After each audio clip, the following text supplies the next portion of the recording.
Gentleman yields back the balance of his time. For what purpose does the gentleman from Oregon rise? Without objection. Most Americans would agree that it would be prudent to have a plan to provide for the continuity of government and the rule of law in case of a devastating terrorist attack or natural disaster. A plan to provide for the cooperation, the coordination, and continued functioning of all three branches of the government. The Bush administration tells us they have such a plan. They introduced a little sketchy public version that's clearly inadequate and doesn't really tell us what they have in mind. But they said, don't worry, there's a detailed classified version. But now they've denied the entire Homeland Security Committee of the United States House of Representatives access to their so-called detailed plan to provide for continuity of government. They say, trust us. Trust us, the people who brought us Katrina, to be competent in face of a disaster. Trust us, the people who brought us warrantless wiretapping and other excesses eroding our civil liberties. Trust us. Maybe the plan just really doesn't exist, and that's why they won't show it to us. I don't know. Or maybe there's something there that's outrageous. The American people need their elected representatives to review this plan for the continuity of government. Gentleman's time has expired. For what? A police state. Remember what Eisenhower warned us about in his farewell address about the unwarranted, dangerous powers of the military-industrial complex. It's simple. The military-industrial complex, owned by the large central banks, had been overthrowing countries worldwide, doing the bidding of U.S. and other corporations, and they just decided to take over the U.S. Oldest story in the world, and they're doing it through the police state, through the war on terror.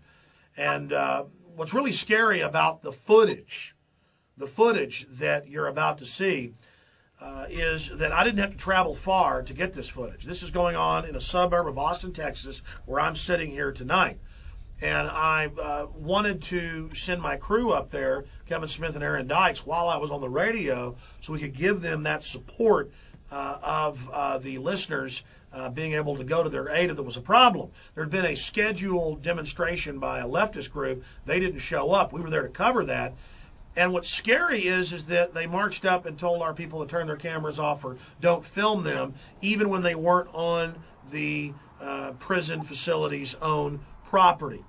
And we talked to some of the neighbors and others, and they said that normally the children come out and play on the playground, but all day they wouldn't bring them out. They kept looking, out of the back door and then seeing the cameras and then not letting the young adolescents and those even younger out. Finally, my crew left and went to eat and came back, and some young people were out there. That image of a playground at a barbed wire facility.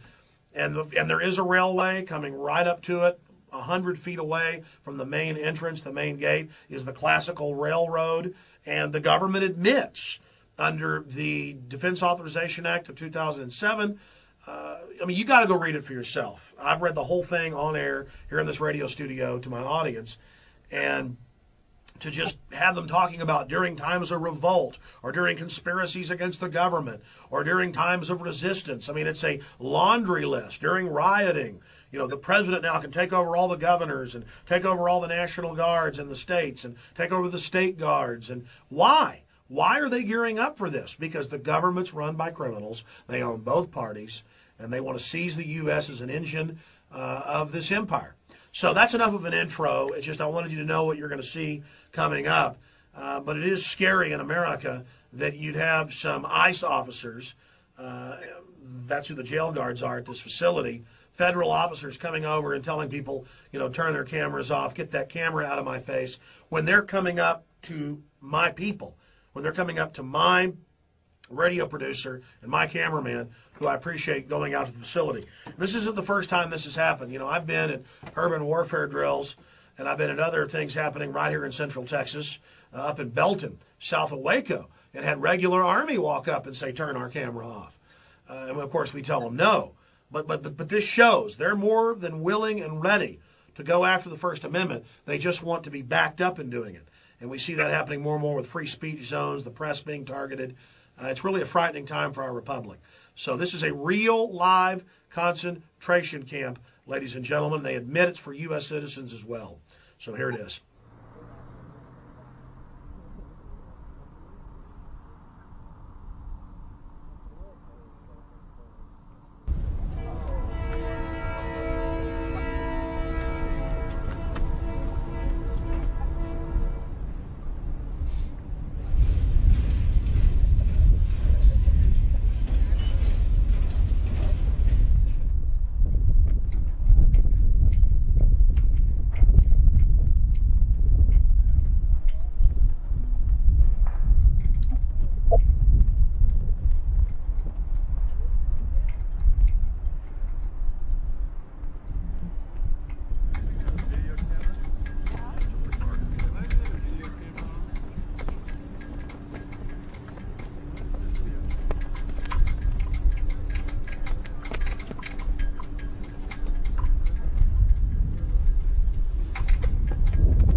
off the property.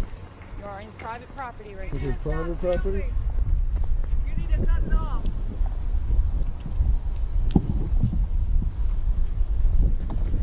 Yeah, this is Kevin. You know, tell them there's no sign of a protest. They don't know anything about one, but they're coming up. I don't know. We're about to hear from them, I guess. But, so you got to be off property to film. It's not supposed to be private property. Okay. We're waiting for Mr. Parker to come out, but he doesn't need to be filming anything right now. Yeah, we got to get off property. Yes, and not us. Came out here. There's nothing.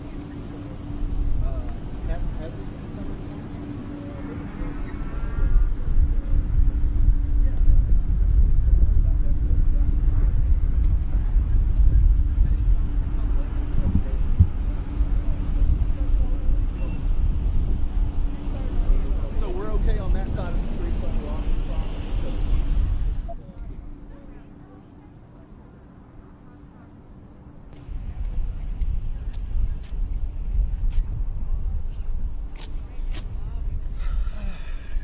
They don't know anything about a protest today. This is Kevin.